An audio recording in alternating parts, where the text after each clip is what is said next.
na fara so ke ce sila, ke ce silar yau na zama waƙi. Na so ki tamkar na kashe kaina, na nemi auren ki na rasa ni. Tun daga ran nan na daura tambari domin isa da sako ne a gurin namu iyaye. Kun ga 'ya'yanku suna so, kar ku yi ƙoƙari raba su, dan shi so ruwan zuma ne, wani sa'in ruwan guba ne. Yau a gare ne ya zan guba ne, ya sa ne tsugunne. Ban san ta so ba sai gare ta, wurinta ne na fara so. So yana da daɗi, rabuwa bata da daɗi. Kullum ina tunuta, kullum dare da rana. Za ta yi kiran wayata, sai ta ce min kana ina ne, ka zo ganin kana yi bukata. Zani tsayawa ko ina ne, zani je domin ganta. Tun tana karama nake sassanta, lokacin babu mai kulata. Kullum zani ɗauka fata domin in je gurinta, durkusa in gaisa iyayenta.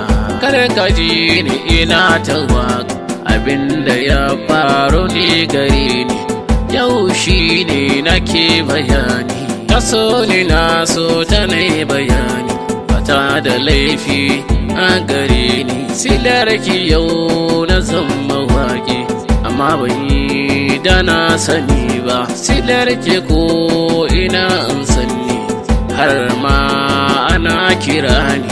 Ranar da an ce ta araba mu, na yi kwance ba ni baci. Zan zamto mai yin kadaici, san ba ni cin abinci. Wallahi ni ba ni mantaki, indai har ina da raina, domin ke ce na baiwa ƙauna. Ke ce masoyiyata ta farko, ki shiga raina.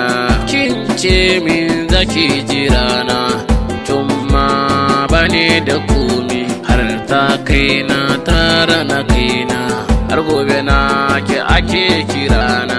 Allah shi baki wanda kike so, ni ma ya baki wadda nake so.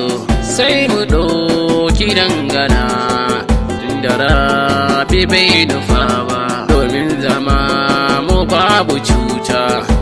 Ake min yaudara ba, ni ma ban yi yaudara ba. Iyayenmu ina kiranku, so madanku abin da ya so. Shi so yana da illa, kilar shi waɗansu so rasa rayukansu gaba ɗaya. Aminu yaro nake bayani, yaro gun 'yan kwalo ne, amanar 'yan kwalo ne. Wallahi ba ni manta shi, ya zama garkuwa gare ni.